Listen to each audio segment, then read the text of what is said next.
Hi friends, ఈ వీడియోలో Indian national movement సంబంధించినటువంటి కొన్ని ఇంపార్టెంట్ క్వశ్చన్స్ క్విజ్ ఫార్మాట్లో డిస్కస్ చేద్దాం. ఫస్ట్ క్వశ్చన్, గాంధీజీ తన కార్యక్రమాన్ని స్వీకరిస్తే 1 సంవత్సరంలో స్వరాజ్యాన్ని అందిస్తానని వాగ్దానం చేసిన ఉద్యమం ఏది? So answer non cooperation movement, సహాయ నిరాకరణ ఉద్యమం. నెక్స్ట్, 3 రౌండ్ టేబుల్ సమావేశాలకు హాజరైన ప్రముఖ భారతీయ నాయకుడు ఎవరు? So the great B R Ambedkar.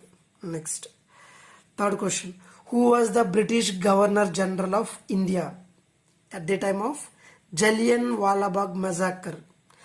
Jallian Walabagh దాడి జరిగినప్పుడు, అదే సంఘటన జరిగినప్పుడు భారతీయ గవర్నర్ జనరల్ ఎవరు? So lord Chelmsford. Next question, భారతాన్ని విడిచిపెట్టు క్విట్ ఇండియా ఉద్యమానికి ముందు గాంధీజీ మరియు ఇతర కాంగ్రెస్ నాయకులను అరెస్ట్ చేసే బ్రిటిష్ ప్రణాళికకు పేరేమిటి? That is operation zero hour. Next, తన విప్లవాత్మక ఆలోచనలను భారతీయుల్లో వ్యాపించేందుకు ది ఇండియన్ సోషియాలజిస్ట్ మాసపత్రికను ప్రారంభించిన వారు ఎవరు? So answer Shyamji Krishnavarma. Next question, 1907లో కాంగ్రెస్ అధ్యక్ష పదవికి ఎక్స్ట్రీమిస్ట్ గ్రూప్, అతివాదులతో గుంపు ప్రతిపాదించిన నాయకుడు ఎవరు?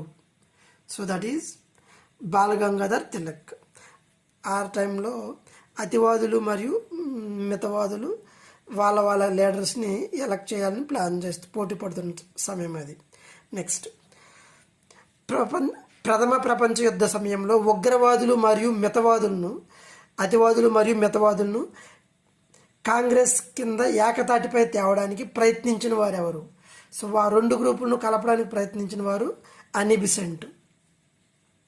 అహ్మదాబాద్లో సబర్మతి ఆశ్రమాన్ని గాంధీజీ ఎప్పుడు స్థాపించారు?